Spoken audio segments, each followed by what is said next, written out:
ஹாய்ங்க. மத்தியானம் லஞ்ச் சமைக்கிற வேலை இல்லைனாலே ரொம்ப போர் அடிக்குதுங்க.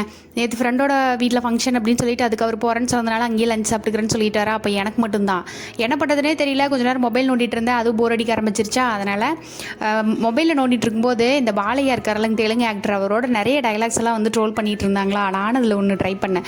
Don't trouble the trouble, if you trouble the trouble, trouble troubles you, I am not the trouble, I am the truth. எப்படி இருக்கு? ஆந்திராவில் இருக்கிற எந்த தியேட்டருக்கு நீங்கள் படம் பார்க்க போனீங்கனாலும் ஹீரோ யாராக இருந்தாலுமே படம் ஆரம்பிக்கும் போதும் படம் முடியும் போதும் எல்லாருமே வந்து ஜெய் பாலையான்னு சொல்லிட்டாங்க படமே ஸ்டார்ட் பண்ணுவாங்க பார்க்குறதுக்கு. அந்தளவுக்கு அவருக்கு ஃபேன்ஸ் அங்கே ஜாஸ்தி. அப்புறம் நம்ம வீட்டில் கொஞ்சம் இந்த நிலக்கடலை, அதுக்கப்புறம் இந்த பொறி வாங்கிட்டு வந்து அப்படியே அந்த கவரில் வச்சதுனால ஒரு மாதிரி ஸ்மெல் அடிக்க ஆரம்பிச்சிருச்சா. அதனால் அது எல்லாமே கொஞ்சம் வறுத்து வச்சுட்டு இருந்தேன்.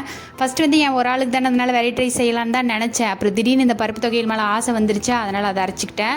எனக்கு கார அளவாக வேணுங்கிறதுனால நான் ஒரு மிளகாய் போட்டேன். உங்களுக்கு நிறைய வேணும் அப்படின்னா நீங்கள் இன்னும் கொஞ்சம் கூட ஆட் பண்ணிக்கோங்க. சுட சுட சாப்பாட்டில் இந்த பருப்பு தொகையில் போட்டு நெய் இல்லைனா நல்லெண்ணெய் ஊற்றி சாப்பிட்டு பாருங்கள். டேஸ்ட்டே வேறு லெவலாக